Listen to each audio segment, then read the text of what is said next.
Oi pessoal, tudo bem? Hoje nós vamos ver uma proposta de reformulação completa da teoria do delito que gera repercussões no âmbito do dolo. Trata-se de uma adaptação da teoria do delito à teoria da ação significativa. A ação significativa é uma teoria do conhecimento e, portanto, uma teoria filosófica. Então, é uma proposta de teoria do delito elaborada com base em um paradigma filosófico determinado. Bem, na verdade, cada sistema teórico que pretendeu explicar a estrutura do delito se baseou em alguma concepção filosófica. Isso quer dizer que as teorias do delito foram feitas com base em determinadas concepções sobre a realidade, o conhecimento, a ética, ou seja, com base em uma determinada concepção do que seja o mundo, o homem e as relações sociais. A teoria da ação significativa é uma proposição filosófica pós-moderna. Isso significa que as concepções do que seja o mundo, o homem, a verdade, são consideradas construções sociais e não realidades objetivas. A referência adotada para essa construção de sentido é a linguagem. E a partir desse paradigma filosófico se reconstrói todas as categorias da teoria do delito e entre elas o dolo. Uma alteração fundamental proposta por essa teoria tem por objeto o conceito de conduta.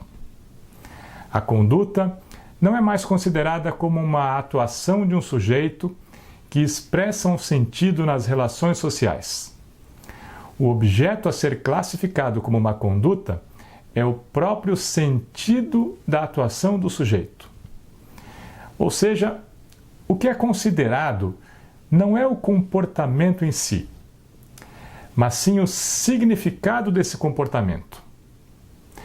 E esse significado é definido pelas regras da linguagem. Uma outra alteração, também proposta por essa teoria, reformula o conceito de dolo.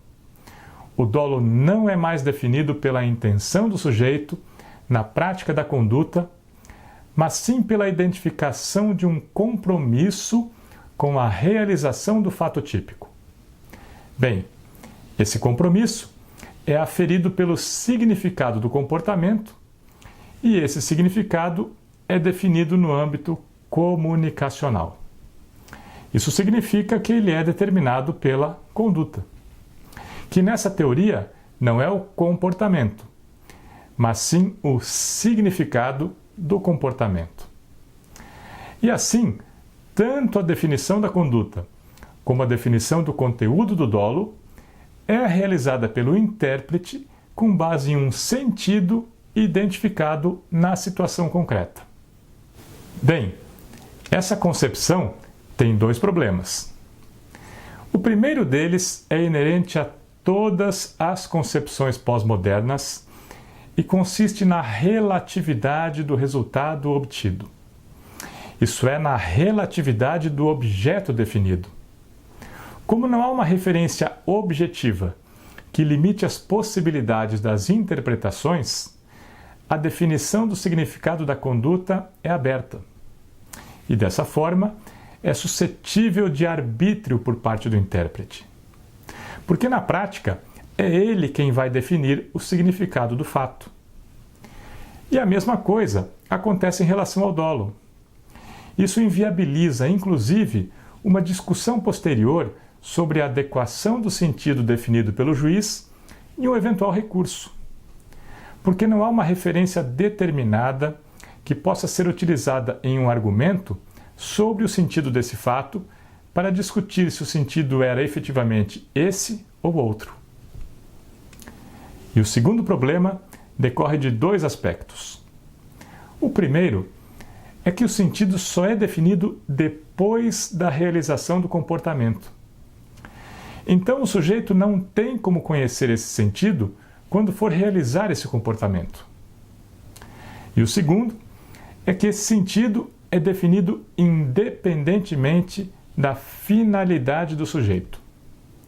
E isso resulta em uma forma de imputação alheia à orientação subjetiva da conduta. E por isso a sua compatibilidade com o princípio da culpabilidade é bastante questionável.